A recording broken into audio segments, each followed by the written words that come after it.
Hello everyone, আমরা GERD এটা নিয়ে জেনেছি গ্যাস্ট্রো ইসোফেগিয়াল রিফ্লাক্স ডিজিজ। ডিজিজটার নাম হচ্ছে গ্যাস্ট্রো ইসোফেগিয়াল রিফ্লাক্স ডিজিজ। কেন হচ্ছে সেখানে আমি বলেছি। এলিএস উইক হয়ে যাওয়ার কারণে হচ্ছে। এলিএস এর ফাংশন যদি কোনো কারণে এলিএস ঠিকঠাক করতে না পারে তার জন্য হচ্ছে, ঠিক আছে।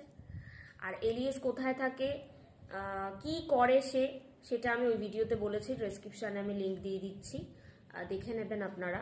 ওটা দেখলে এই ভিডিওটা বুঝতে সুবিধা হবে। আজ আমরা জানবো যে এলিএস কেন তার নিজের ফাংশন করতে পারছে না, আর তার পেছনে কি কারণটা আছে, লাইফস্টাইলের কি চেঞ্জ আমাদের করতে হবে যাতে এই যে সমস্যাটা, জিইআরডির যে মেন সমস্যাটা, যেখানে এলিএস যে কাজ করছে না, কোন কারণে এটা হয় এবং কোন কোন অভ্যাসগুলো কিন্তু আমাদেরকে দূর করতে হবে যাতে আমরা জিইআরডি থেকে বেরিয়ে আসতে পারি। তো চলুন শুরু করি চটপট, বোর না করে। সবার প্রথমে বলি, এলি হচ্ছে, আবার একবার রিপিট করছি, লোয়ার ইসোফেগিয়াল স্ফিংটার। এটা কোথায় থাকে? এটা যদি আমাদের ইসোফেগাস হয়, আমি ওখানেও এইভাবে বুঝিয়েছি, এটা আমাদের মুখ, এটা ইসোফেগাস, এটা হচ্ছে স্টমাক। আর এলিএস কোথায় থাকে? এলিএস থাকে হচ্ছে ইসোফেগাসের এন্ডে, স্টমাকের শুরুতে। ইসোফেগাসের একদম এন্ডে আর স্টমাকের স্টার্টে। বোঝাতে পারলাম? মানে মাঝ বরাবর থাকছে, একটা দরজার মতো কাজ করছে, ডোরের কাজ করছে। ওকে, সোজা ভাষায়। এবারে এলিএসটা দুর্বল যে হয়ে গেছে তার পেছনে একটা অনেক বড় কারণ। আজ আমরা 3টে কজ নিয়ে আলোচনা করব, বাকি আরো অনেক কজ আছে জিইআরডির যেটা এলিএস কে এফেক্ট করে। আজ আমরা 3টে কজ নিয়ে জানবো। একটা হচ্ছে এক্সেসিভ মাত্রায় যদি কেউ পান মশলা খায়, পানকে সারাদিন এক্সেসিভ মাত্রায় মুখে পানকে চিবিয়েই যাচ্ছে, তারপরে টোবাকো নিচ্ছে, টোবাকো মানে তামাক, বুঝতেই পারছেন, টোবাকো নিচ্ছে, তাদের মধ্যে কিন্তু এক্সেসিভ মাত্রা যারা পান মশলা এবং টোবাকো নেয় তাদের মধ্যে কিন্তু এই এলিএস রিল্যাক্স হওয়ার প্রবণতা আছে। ওকে, আর যারা স্মোকিং করছে তারাও কিন্তু এলিএস কে রিল্যাক্স করছে। এবার মাথায় ঘুরছে তো যে এলিএস রিল্যাক্সটা কি, সেটাও বোঝাবো।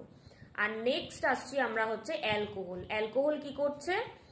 অ্যালকোহল হচ্ছে ইসোফেগাসের যে মিউকোসা, ইসোফেগিয়াল মিউকোসা, সেটাকে নষ্ট করছে, ড্যামেজ করছে। তাহলে কি কি কারণ? একটা হচ্ছে এক্সেসিভ মাত্রায় পান মশলা খাওয়া বা টোবাকো নেওয়া, সেকেন্ড হচ্ছে স্মোকিং, আর থার্ড হচ্ছে অ্যালকোহল নেওয়া। এবার এই যে পান মশলা বেশি খাওয়ার কারণে এলিএস রিল্যাক্স হচ্ছে। রিল্যাক্স হওয়াটা কি ভালো? ভালো? আপনি ভাবছেন রিল্যাক্স মানে তো ভালো হচ্ছে। নো, আমি বলেছিলাম যে এলিএসটা এরকম টাইট ভাবে আটকে থাকে যাতে আমরা কোনো কিছু খাওয়ার পর যতক্ষণ আমরা খাচ্ছি ততক্ষণ অব্দি ওটার ডোরটা খোলা থাকে, এলিএসটা ওপেন থাকে। আমরা যখন কোনো মিল নিই এলিএসটা ওপেন থাকে, সেটা মুখ হয়ে ইসোফেগাস হয়ে আমাদের স্টমাকে আসে, কিন্তু যখন আমাদের খাওয়ারটা খাওয়া হয়ে যায় তখন ওটা টাইট ভাবে আটকে যায়। আর এই যে টাইটটা, এটা যদি কোনো কারণে নড়বড় হয়ে যায় বা কোনো কারণে ফাঁকা হয়ে যায়, তখনই কিন্তু সেটাকে বলা হয় যে এলিএস এর যে অ্যাবিলিটি বা ফাংশন সেটা কমে আসছে। তাই এই পান মশলা বা টোবাকো যারা নেয় তারা কি করে, এলিএস কে দুর্বল হয়ে যায়, তাদের এলিএস যে টাইট ভাবে আটকে থাকা সেটা আর হয় না। তাই কি হয়, স্টমাকের যে খাবারগুলো, স্টমাক ওপরের দিকে চলে আসতে থাকে সেগুলো, এবং একটা অ্যাসিড স্প্ল্যাশ করতে থাকে। আমরা কি জানি যে অ্যাসিড থাকে, কি থাকে, HCl থাকে স্টমাকে, সেটা স্প্ল্যাশ করতে থাকে, এবং স্প্ল্যাশ যত হবে কি হবে, তত সেটা ইসোফেগাসের ওপর গিয়ে এফেক্ট করবে। ঠিক আছে, স্মোকিং করলেও কিন্তু ঠিক সেমটাই হয়। তাই যাদের অলরেডি জিইআরডির প্রবলেম আছে তাদের কিন্তু এই দুটো বন্ধ করতেই হবে, যারা জেনে গেছেন যে আপনার জিইআরডি আছে। আর স্মোকিং এর ক্ষেত্রে কি, অ্যালকোহলের ক্ষেত্রে কি হয়? অ্যালকোহলের ক্ষেত্রে যেটা হয় সেটা হচ্ছে ইসোফেগাসের যে, এটা যদি ইসোফেগাসে হয় তার যে মেমব্রেনটা, ওই মেমব্রেনটাকে অ্যালকোহল কি করছে, নষ্ট করছে, মিউকাস মেমব্রেনটাকে।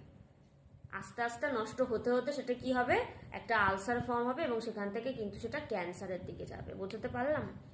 এই 3টে গুরুত্বপূর্ণ জিনিস কিন্তু বাদ দিতে হবে যাদের জিইআরডি আছে, গ্যাস্ট্রো ইসোফেগিয়াল রিফ্লাক্স ডিজিজ। স্মোক করা যাবে না, অ্যালকোহল নেওয়া যাবে না, বেশি মাত্রায় পান মশলা নেওয়া যাবে না, টোবাকো নেওয়া যাবে না। কেন নেওয়া যাবে না? কারণ সেটা অ্যাসিড স্প্ল্যাশকে বাড়িয়ে দেয় এবং এলিএস কে আরো রিল্যাক্স করে দেয়, মানে এলিএস কে যে টাইট করে আটকে থাকার ক্ষমতা সেটাকে আরো নড়বড় করে দেয়। এটা নিয়ে আরো ডিটেলসে আমরা জানবো, আরো কি কি কজ আছে সেগুলো নিয়ে জানবো। আজ এতটুকুই, সবাই ভালো থাকবেন, সুস্থ থাকবেন।